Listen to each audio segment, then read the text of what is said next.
chỉ bay ule kabula hian dikan leo Khiangte OFM Cap atrua ani hi komna hun kan nei don ani dikan chỉ bay le ama saberin khoi khuwa piang le seilian ngei ni ti min sul them kai hi Assam kong Klinghun border piang kan emo kan veng chu Chinzol Gobinat Purania chuan suta seilian le ranglian kan ni ani le in chung ko chanchin han lu tai la nu le pa le unau te hianin an la dampui chem le chung ko member engzat nge in ni ti kha min sul them ole nu le pa chu min la dampui ya chuan unau hi panga kan nia mai chia ka dot che mai chia nia chung ko u paber kan ni ale halomom hle mai tin ile khazir chaudan hi min sul thai chuan ni primary katete tanghan khung missionary Saint Francis of Xavier kahuna zon minda chuta tangchuan middle thlengkha ka zira chu tangchuan high school ka thinghuna ka zo ale high school thlengkha thinghunai zawa chuanin higher secondary lampang hi khoi ange izom tikhan posong ko zo khan seminary line tu Puithiam journal lam konga kakal wang khan kota orientation ti zo hnuah khan class 11 and 12 ota Shillong lam umroi lama ka ti ni chu ale ani chuanin hemi Puithiam chandu na inai chaudan vacation kauna idon chaudan hi min sul them Puithiam mi vocation ti biga hian kai po hi ama jong ka helawa intinge Puithiam ti vel he congregation dang dang an omnge omngai lo hi ka hrengai lawa ma se korwar ha khang diocese te min en kolon hu han ka te lai jon hak ve ka chak thina ma se hnuah han ain ang vector han ka ngaya ma se hnuah han ka join khan ka u te ja capuchin an lo join ta chung ho chu ka hmu ka inspire ta em chung tangchuan vocation ka hmu ni mai ale alomom hle mai ani le Puithiam nitura is in konga hianin harsana tam takte poi taw gang ti kan ringa chung anga chuanin engtinge nang mai in khang harsana te kha ima chon chau dan kha menshil thayam Puithiam jerna konga hian ni harsana tam tak chu kan tok ve ma se kan zir na chan ber kan hria chuan harsana chu kan pum pel ve thaita achan chu kan kal na chan kha kan hria chuan Puithiam ni du wanga kal kan nia heng harsana chu kal konga lo pianga lo oma ma sen khang kha kan tumna ni lawa ma se kan tumna chu Puithiam ni wang khan heng harsana chu tikhan kan pum pel thei ve mai alom hle mai ani le Puithiam ni tur hianin kumeng zat nge zir chau ngai minor seminary atang khanin han chu taila minor seminary tang hian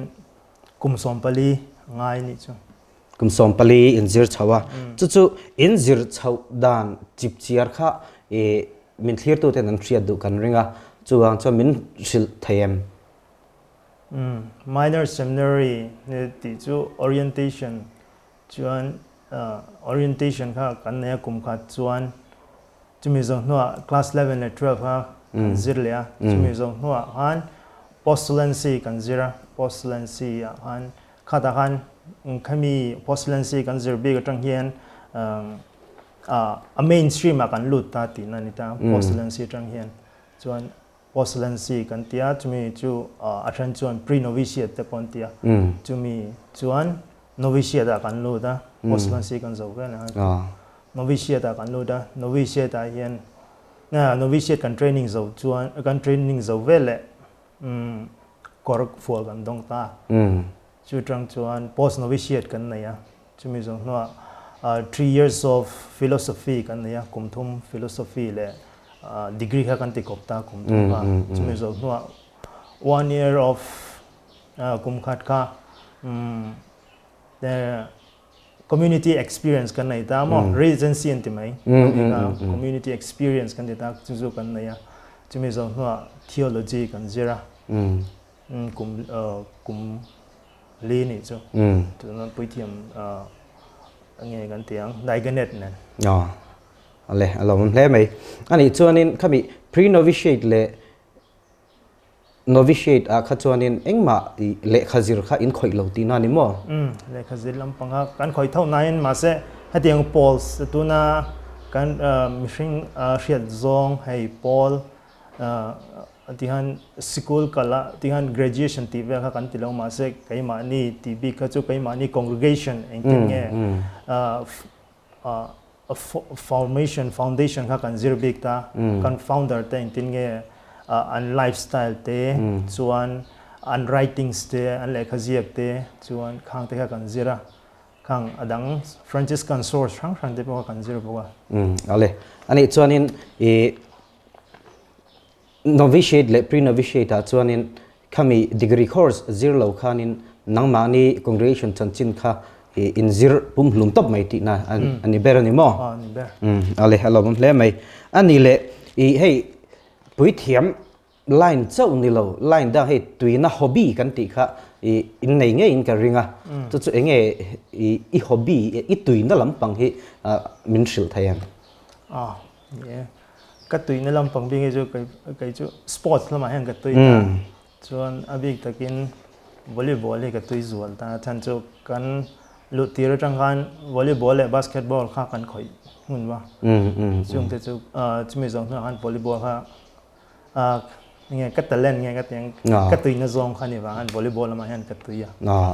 alom khop mai ani le ei Puithiam ni turan zin ko ha kum som pali te me umei in han zirania chuta chuanin mai soyang khanin i zirna kalkonga po harsana tam takito nge yanga chung anga chuanin chung harsana te chuanin ti beidon chang che emo han bandu rum chang te emo i nei thinen ka soi tong kha ma ka soi tong khan ang harsana zu kan zirla kan tok thin ma se kha kan ni tumna kha kan ambition kami kan ni tumna bi kha kan riat chun heng harsana te chu apal tlang thai me ma se achang chon cái ni mission nang khan kan dikring la po thil tam tak khatiang patient da ngak thin te ngai thin ta mo chung chon dikring na po hen diklawa te hian hay kan ma ni min endu wang threm khan min fia ve thin ta chunga chon ni patient te nei ve ngai chunga chon har sa ve em chunga chuan alom hay bandu na te kan nei thin chung ni ber mai ale alom ome ani le hey kan ria tang congregation sang omta chuta chuanin congregation sang zinga chuanin capuchin hi izom ta engwangin nge capuchin kher hi ithan tikha specific dewin min han shil thayem ni kha vocation tinge don tia min zo da khan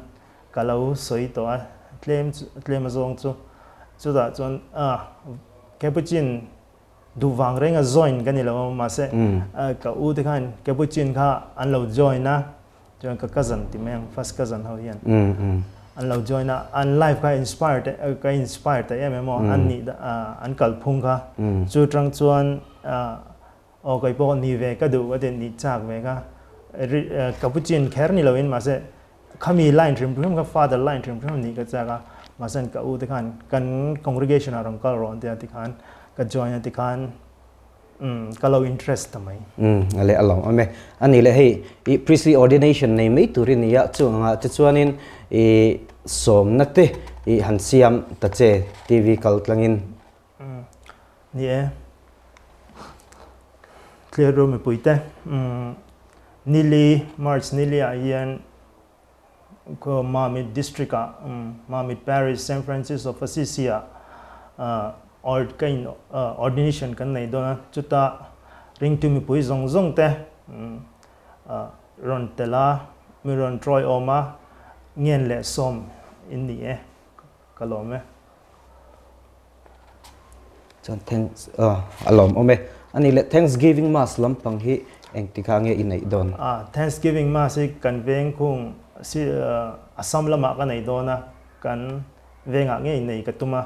chu ninga hian chop nia kan nei dona chu ta po a thei ram chu mi ron troi om a mi ron troi om turin som le ngen hin ni kalom ale alom ame ani de kan income na hun thatak min pe ka wangin kan lo me ke po kalom